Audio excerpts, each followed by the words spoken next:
Assalamualaikum warahmatullahi wabarakatuh. Hai semuanya, perkenalkan nama aku Sofia Andira dengan NIM 3253121006. Aku adalah mahasiswi dari Universitas Negeri Medan, Fakultas Ilmu Sosial dan Prodi Pendidikan Sejarah. Di sini aku ingin membuat video CBR atau Critical Book Report tentang dua buku dari mata kuliah Asia Selatan yang diampu oleh Ibu Najwa SPD MPD. Di sini buku utamanya adalah buku Asia Selatan dalam Sejarah yang ditulis oleh Tuti Nuria Erwin, terbitan dari Lembaga Penerbit Fakultas Ekonomi Universitas Indonesia. Dan buku ini tuh terbit pada tahun 1990. Buku ini belum mempunyai ISBN. Mungkin karena terbitnya pada tahun itu.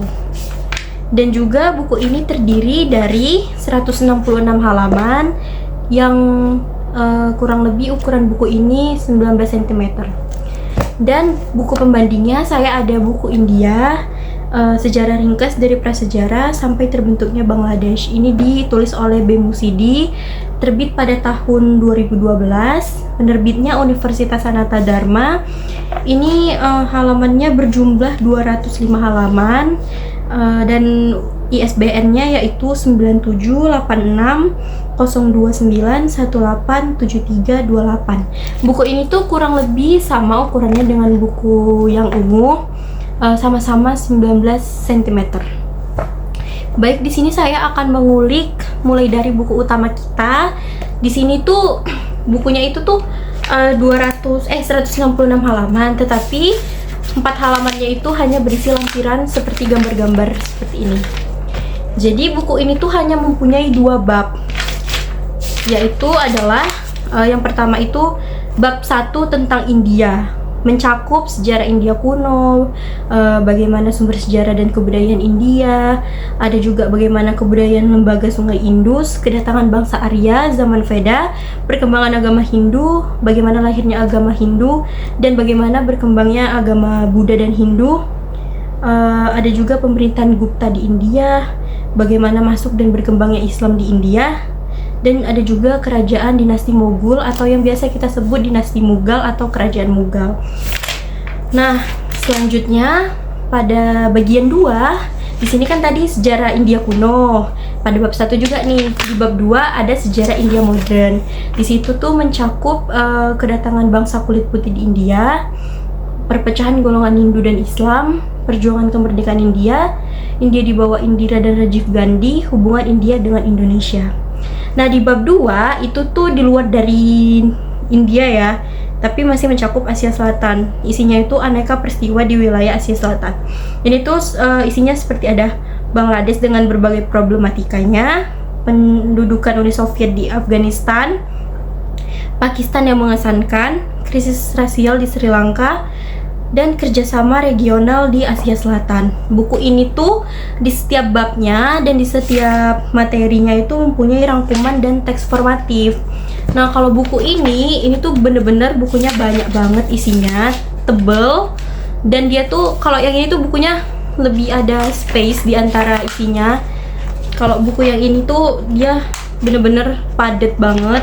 Di sini tuh isinya ada 9 bab, ada 11 bab yang dimana itu isinya benar-benar lengkap banget, dari geografi dan penduduk awal sampai juga ada di terbentuknya Bangladesh. Baiklah guys, di sini tuh bab kita bacain dulu ya bab-babnya. Pada bab 1 itu berisi tentang sejarah Asia Selatan. Dia tuh mencakup geografi dan penduduk awal. Terus ada kerajaan-kerajaan Hindu kuno sampai Imperium Maurya. Terus ada juga zaman kejayaan Hindu dan daftar pustakanya. Di buku ini tuh juga terdapat soal-soal di setiap akhir babnya. Pada bab 2 ada India pada periode Islam. Itu isinya mencakup seperti penaklukan Arab terhadap Baluchitan untuk Ghaznavid. Ada juga isinya penaklukan India dan kesultanan-kesultanan awal. Ada juga kesultanan akhir dan kerajaan-kerajaan kecil di India Utara. Selanjutnya ada juga kerajaan-kerajaan kecil. Di bab 3 ini membahas tentang Kesultanan Mughal atau tadi dinasti Mughal di India. Ini di sini tuh hanya membahas para sultan Mughal saja, tidak dengan latar belakang dinastinya. Jadi isinya tuh hanya mencakup tentang para sultan Mughal, para sultan-sultan Mughal. Dan di bab 4 ada juga itu tentang runtuhnya kerajaan Mughal dan bangkitnya Maratha pada abad ke-18. Runtuhnya di sini mencakup runtuhnya Kesultanan Mughal, kebangkitan orang-orang Maratha, pencapaian orang Mughal. Selanjutnya pada bab 5 ini ada Inggris di India. Jadi seperti yang kita tahu, isinya tuh pasti ada bagaimana kedatangan orang-orang Eropa, Inggris dan Prancis, Benggala, India di bawah company. Terus ada juga dari Cornwallis sampai Amherst. Dan di bab 6 ada periode Inggris di India. Ini mencakup isinya dari Bentinck sampai Canning, India di bawah mahkota. Dan pada bab berapa ini? 5 6 7. Pada bab 7 ada era baru. Ini menceritakan apa ya ini? Lord Minto II, Lord Harjin, itu pokoknya lord gitu lah guys, isinya sampai 9 lord. Yang terakhir itu ada Lord Mountbatten. Selanjutnya pada bab 8 itu isinya lorong-lorong menuju pembentukan Pakistan. Ini tuh dalamnya berisikan tentang kaum muslim India Inggris, peranan Inggris, kaum muslim Punjab dan Benggala, kaum muslim dari provinsi-provinsi timur laut. Dan pada bab 9 di sini menceritakan tentang berdirinya Pakistan, seperti awal muncul nama Pakistan, lorong-lorong persiapan munculnya ide Pakistan. Dan pada bab 10 menceritakan tentang era Nehru. Isi-isinya itu adalah seperti lorong-lorong munculnya masalah Kashmir, Republik India, mengisi kemerdekaan, politik luar negeri Nehru, masalah perbatasan Cina India, kewanitaan, pendidikan, reorganisasi wilayah India. Serta di bab terakhir itu juga ada ini yang bab terakhir dari buku ini membahas tentang bagaimana terbentuknya Bangladesh. Baik guys, itu saja dari buku ini. Baik, dimulai dari buku pertama yang akan kita bahas, buku yang berwarna ungu ini dari Tuti Nuria. Jadi saya akan membahas bab 1. Di sini sudah ada rangkumannya, tetapi saya akan sedikit menceritakan tentang sejarah India kuno dulu. Next guys, pada bab 1 kita akan membahas tentang sejarah India kuno. Seperti yang kita tahu, India itu berasal dari bahasa Yunani kuno. Di sini juga saya ingin memaparkan sedikit tentang suku di India yang berasal dari buku ini, yang dituliskan dari buku ini. Kita seperti yang kita tahu ya, kalau India itu sukunya itu adalah bangsa Arya dan bangsa Dravida. Nah, jadi sebenarnya sistem kasta pada agama Hindu itu dibawa oleh bangsa Arya itu sendiri. Jadi sebelum bangsa Arya ini ada, bangsa Dravida ini tuh adalah bangsa asli dari India itu, yang kemudian mereka tersingkirkan oleh bangsa Arya. Jadi bangsa Arya itu siapa? Bangsa Arya itu adalah bangsa ini apa sih? Bangsa Arya itu adalah raja, misalnya dia tuh yang tertinggi gitu daripada bangsa Dravida. Nah, bangsa Arya ini tuh juga membawakan kitab Veda. Kitab Veda itu adalah kitabnya orang Hindu. Baik, di sini perkembangan agama Hindu itu ada pada halaman 10, yang seperti yang sudah kita ketahui tadi, bahwa sistem kasta itu kan lahir akibat ulah dari bangsa Arya, yang dimana itu ada 4 kan kedudukan kasta itu. Jadi perkembangan agama Hindu itu dimulai dari bangsa Arya. Jadi karena buku ini tuh menuliskan bentuk tertua agama Hindu berasal dari bangsa Arya. Menurut mereka, Dewa Indra adalah dewa yang paling hebat dan utama. Jadi agama Hindu itu bukan merupakan turunan wahyu, tetapi agama Hindu itu merupakan hasil pikiran yang dikembangkan dan direalisasikan dalam bentuk upacara, mantra, dan doa. Nah, jadi guys, agama Hindu itu adalah agama Dharmanik, sama seperti agama Buddha. Yang dimana itu agama-agama Dharmanik ini adalah agama yang merupakan dari hasil pikiran orang itu sendiri, manusia itu sendiri. Dan agama Hindu pada India itu dikembangkan maksudnya dibawa oleh bangsa Arya setelah membicarakan lebih jauh mengenai sistem kasta. Baik, sekarang kita akan berbicara dengan lahir dan berkembangnya agama Buddha di India. Di sini terdapat pada halaman 16. Nah, kalau seperti kita tahu, agama Hindu itu tadi lahirnya karena pemikiran orang-orang itu sendiri ya, pemikiran yang terlahir dari pemikiran, bukan dari wahyu. Sedangkan agama Buddha ini terlahir dari orang yang mendapatkan suatu ilham yang bernama Ksatria Gautama. Dia itu datang ketika agama Hindu berkembang dengan pesat. Nah, jadi guys, kalau yang seperti kita tahu tadi kan agama Hindu itu memegang sistem kasta. Jadi Brahmana itu adalah kasta tertinggi di agama Hindu. Jadi raja-raja pun itu kekuasaannya itu misalnya kayak dia itu di bawah orang-orang Brahmana. Nah, jadi di sini itu karena cuman kaum Brahmana yang bisa membacakan mantra, doa-doa, melakukan upacara dan lain sebagainya. Upah yang diminta tidak sesuai dengan pekerjaan yang dilakukan, sehingga masyarakat itu mulai jenuh dengan tingkah laku mereka, dan sebagai reaksi langsung lahirlah agama Buddha. Jadi mereka itu kayak menentang aliran agama Hindu, dan lahirlah agama Buddha di India. Nah, agama Buddha ini tuh lahir dalam dua aliran, yaitu aliran Mahayana dan Vajrayana. Ya, di sini dibilangnya aliran Hinayana dan Mahayana, bukan Vajrayana. Baik, selanjutnya adalah pemerintahan Gupta di India. Nah, jadi pemerintahan Gupta ini merupakan kerajaan yang seperti kita kenal ya, Maurya Gupta. Itu tuh adalah kisahnya Asoka. Ini tuh adalah kerajaan Hindu di India. Baik, sekarang di sini tuh kita akan membahas tentang Islam di India. Salah satunya itu adalah kejayaan dinasti Mughal yang terdapat pada halaman 36 di buku ini. Jadi dinasti Mughal itu adalah salah satu dinasti yang paling terbesar di India, dan itu adalah dinasti Islam.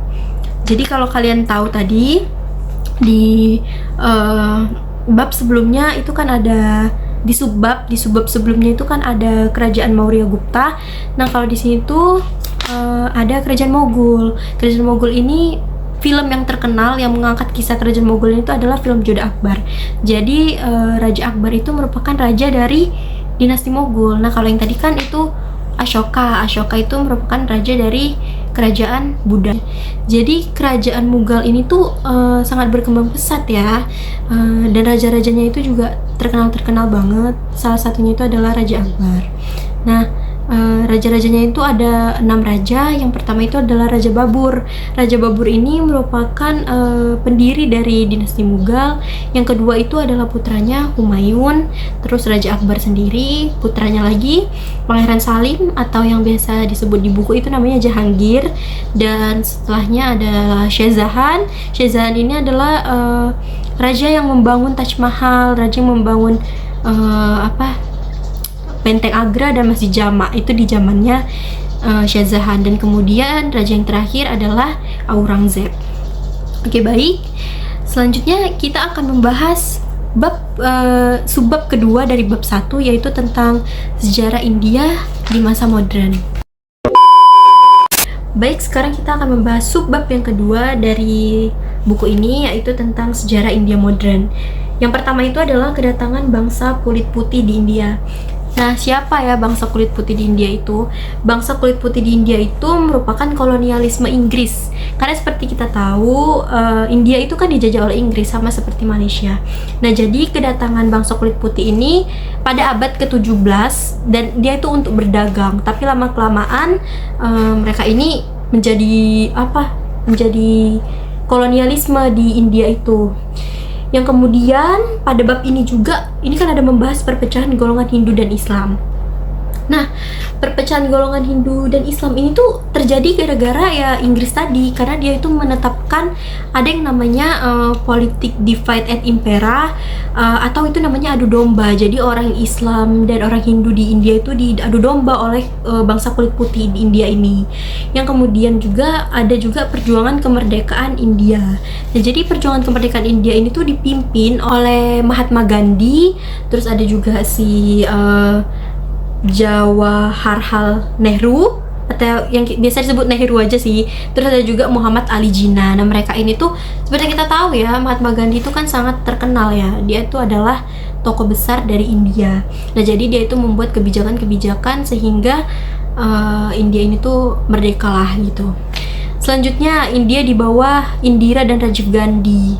Nah, Rajiv Gandhi sama Indira ini siapa sih? Mereka itu adalah Perdana Menteri India pada tahun 1996 sampai dengan 1997 dan 1980 sampai 1984. Dengan India dengan Indonesia. Nah, setelah mereka merdeka, pasca kemerdekaan India itu menjalin hubungan diplomatik dengan Indonesia. Nah, kesamaannya itu kita dengan India, yaitu kita sama-sama negara yang merupakan negara gerakan non-blok, jadi tidak memihak blok manapun. Dan juga terutama ya, karena kita ini di Indonesia itu banyak sekali peninggalan Hindu dan Buddha sama seperti di India. Jadi seperti itulah hubungan India dan Indonesia pada buku ini. Baik, selanjutnya kita akan membahas bab 2.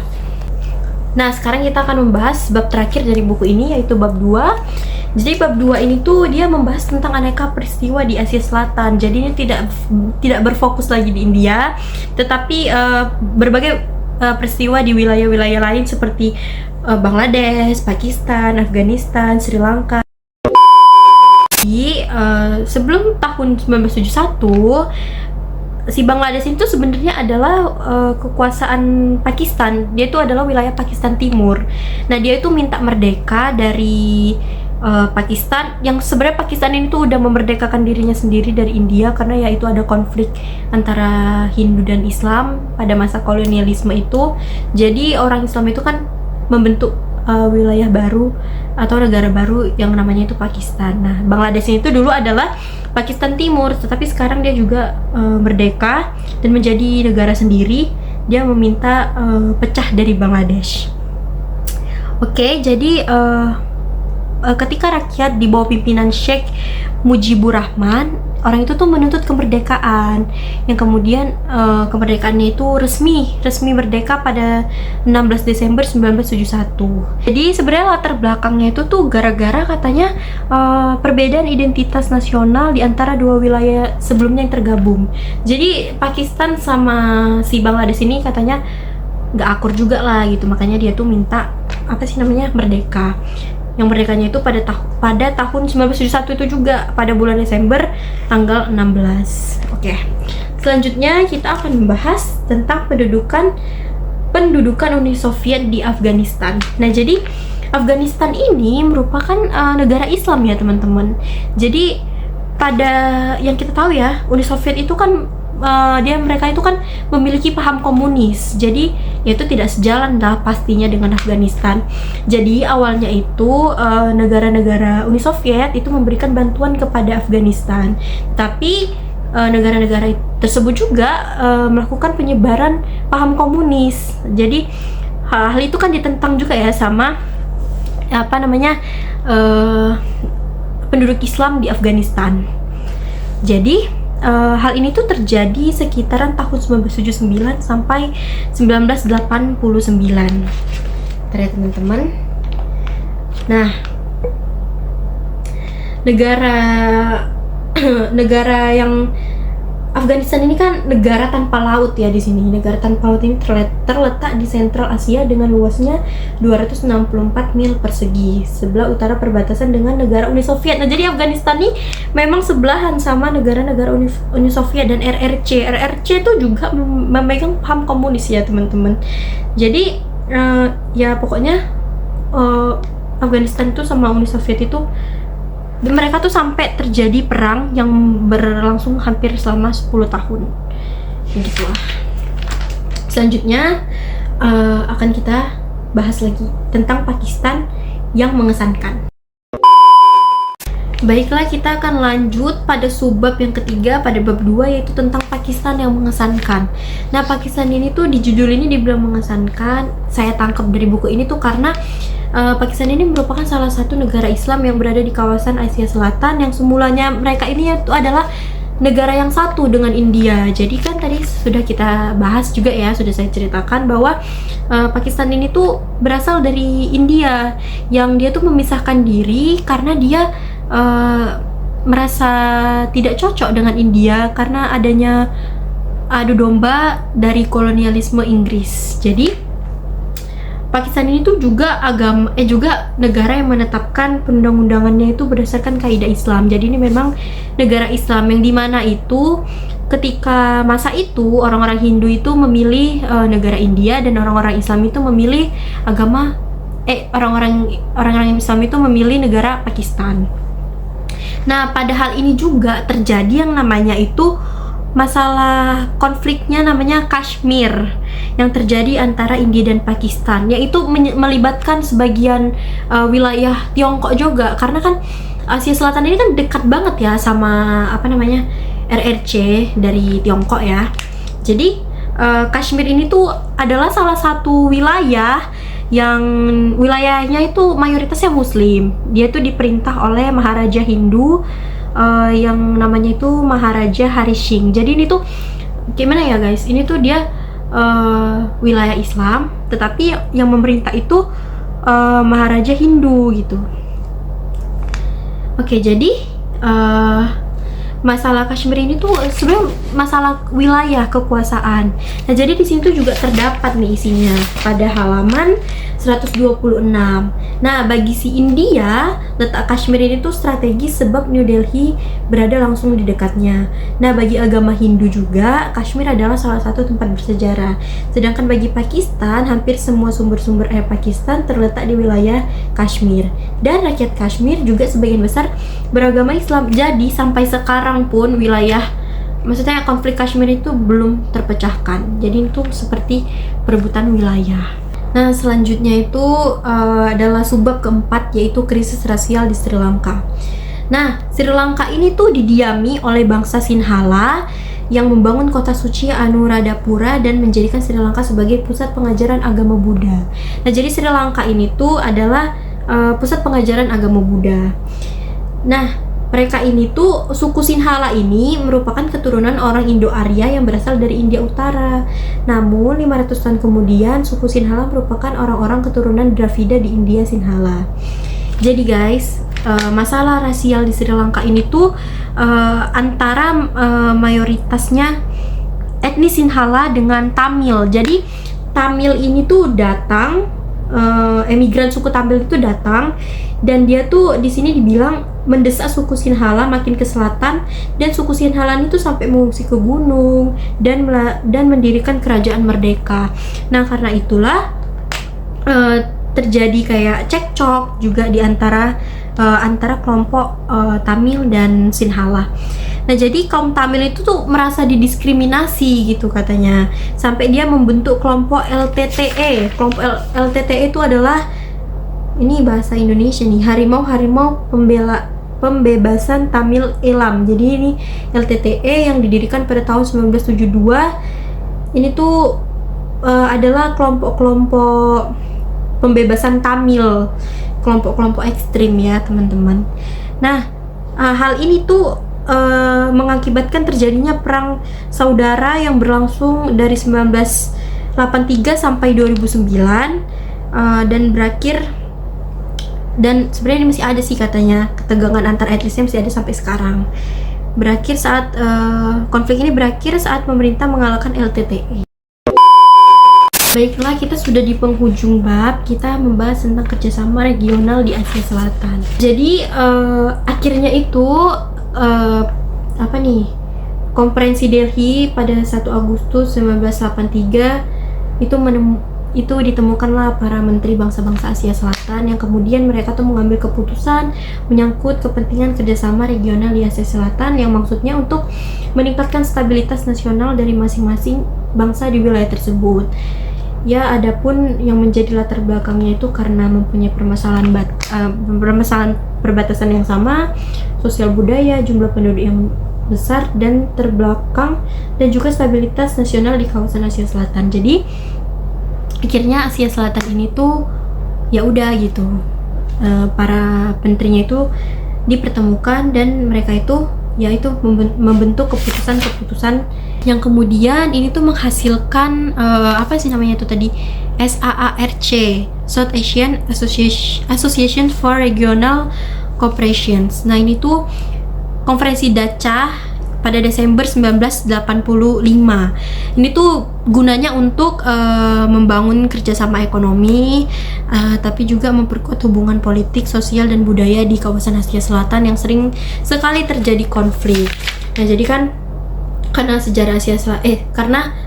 wilayah Asia Selatan itu sering kali terjadi konflik, makanya dibuatlah konferensi Daca ini, yang isinya itu untuk mempercepat pertumbuhan ekonomi, memelihara perdamaian dan stabilitas, memajukan kerjasama, terus juga memelihara kerjasama antar Asia Selatan. Jadi itu saja dari buku ini, dan kita akan lanjut pada buku kedua. Tetapi buku kedua itu isinya juga sama ya, sama dengan ini, tetapi yang buku ini tuh lebih detail. Kalau yang buku ini secara garis besar, tapi kalau ini lebih detail. Oke, mari kita bahas. Oke, dari buku yang kedua ini saya tidak akan banyak membahas karena buku ini isinya sama dengan buku yang tadi. Ini adalah buku pembanding. Ini tuh sama ya guys isinya. Dia tuh cumannya lebih lengkap aja gitu, lebih diceritain. Di sini tuh ada dari mulai yang kayak sejarah Asia Selatan yang tadilah, sejarah India kuno, terus ada juga yang Indus, ada juga ini India pada periodisasi Islam, yang seperti yang kita tahu juga tadi itu ada kerajaan Mughal. Ini ada di sini juga di lebih ditekankan ya, Kesultanan Mogul ini tuh lebih ditekankan sendiri, dibuat bab sendiri, dibuat pada bab 3. Selanjutnya juga ada di sini nih menceritakan runtuhnya kerajaan Mogul dan bangkitnya Maratha pada abad ke-18. Nah, berhubung saya lumayan tahu tentang kerajaan Mogul, jadi saya akan memberitahu Maratha itu siapa. Oke, jadi kita akan membahas tentang Maratha pada buku ini.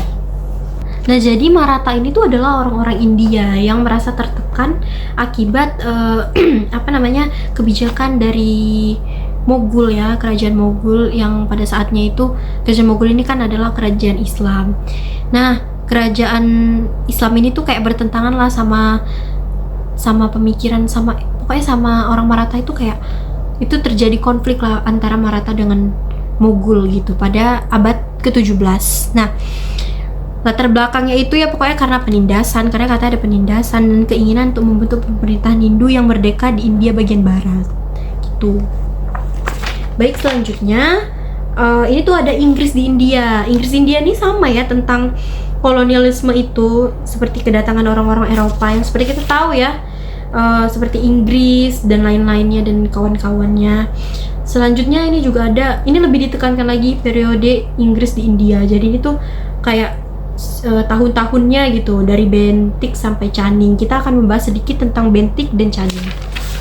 Nah, jadi untuk singkatnya aja nih, Bentik sampai Canning, mereka ini tuh adalah gubernur Inggris yang memerintah India pada masa kolonial. Jadi ada yang namanya itu Lord William Bentinck.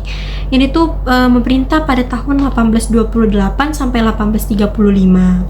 Selanjutnya ada juga nih Lord Canning yang memerintah 1856 sampai 1862. Nah, jadi pada bab selanjutnya ini tuh banyak sekali kayak lord-lordnya ini. Mungkin ini adalah gubernurnya ya guys. Sampailah Lord Mountbatten. Baik, selanjutnya adalah lorong-lorong menuju pembentukan Pakistan. Yang seperti sudah kita bahas pada buku ini juga, Pakistan itu kan terbentuk karena ya tadi adu domba, karena si konflik antara India yang beragama Hindu dengan orang India yang beragama Islam. Selanjutnya adalah berdirinya Pakistan. Nah, di sini tuh benar-benar buku ini tuh detail banget. Jadi dia tuh dari pembentukannya sampai berdirinya Pakistan itu diceritain. Tadi kita juga udah tahu ya berdirinya Pakistan itu ya karena itulah. Selanjutnya ada Nehru. Tadi kita juga sudah sempat membahas Nehru. Nehru itu siapa? Jadi Nehru ini tuh Perdana Menteri yang sama-sama kayak si Mahatma Gandhi yang memerintah pada tahun 1947 sampai 1964. Yang kemudian ada juga terbentuknya Bangladesh. Seperti kita tahu, Bangladesh itu merupakan dulunya Pakistan Timur yang dia tuh juga ingin memerdekakan sendiri. Jadi kurang lebih buku ini tuh isinya sama seperti ini, tetapi dia lebih lebih didalamin lagi. Dan kenapa dari tadi saya itu membaca buku yang saya lebih membahas buku yang ini, karena di sini saya akan memberi kelebihan dan kekurangannya ya. Kita akan masuk ke sesi kelebihan dan kekurangan.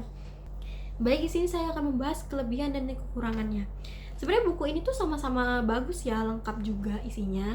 Nah, tetapi kenapa saya dari tadi membaca buku yang si Tuti Nuria ini, membahasnya ini, karena memang buku utamanya itu adalah buku ini. Jadi buku yang India ini tuh adalah buku pembandingnya. Saya juga udah membacanya kok. Jadi ya buku ini tuh sebenarnya lebih mudah. Kelebihannya itu saya akan menyebutkan 2 kelebihan dari buku ini. Yang pertama, buku ini tuh lebih mudah dipahamin bahasanya, dan dia tuh juga ngasihnya itu per poin. Jadi kita nggak mesti baca yang sampai kayak detail banget, tapi kita sudah dapat sih poinnya dari buku-buku ini. Jadi kalau misalnya pun kita jenuhan orangnya, kita baca buku ini tuh kalau poinnya sudah dapat, kita bisa langsung searching gitu. Jadi kita bisa langsung tahu, oh ternyata gini ya gitu. Terus yang kedua juga, buku ini tuh menurut aku lebih bagusnya lagi tuh dia juga menerapkan rangkuman. Dia juga mengasih soal-soal di dalamnya. Jadi kita tuh kalau kita agak-agak malas baca, kita bisa lihat lah rangkuman apa sih, dan ini tuh dikasihnya per bab ya rangkumannya gitu. Nah, tapi kekurangan daripada buku ini ya itulah, karena ini bukunya itu lebih ke per poin, jadi dia tuh tidak selengkap sama ya dengan buku ini gitu. Ya itu aja sih menurut aku kalau kekurangan buku ini. Tapi kalau yang ini tuh kelebihannya banyak ya.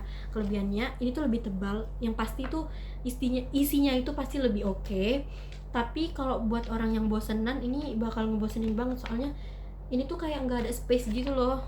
Dia nggak ada space, sorry, dia kayak nggak ada space gitu, jadi kayak ini bacaan semua gitu. Dan ini tuh juga sebenarnya ini lebih bagus sih, kan bisa lihat di daftar isinya. Ini daftar isinya tuh sampai kayak ABCD ini tuh banyak banget dipaparkan. Tapi ini tuh lebih ngos-ngosan sih dibacanya karena dia lebih banyak. Tapi kalau kalian kalau kalian pengen belajar tentang India dari awal sampai akhir, buku ini sangat recommended. Kalau buku ini sebagai pengantarnya saja. Jadi setelah membaca buku ini, kalian bisa membaca buku ini agar lebih menahu tentang India. Baik, sekian tugas CBR yang bisa saya paparkan. Semoga video ini dapat memenuhi tugas sejarah Asia Selatan. Terima kasih yang sudah menonton sampai akhir. Wassalamualaikum warahmatullahi wabarakatuh.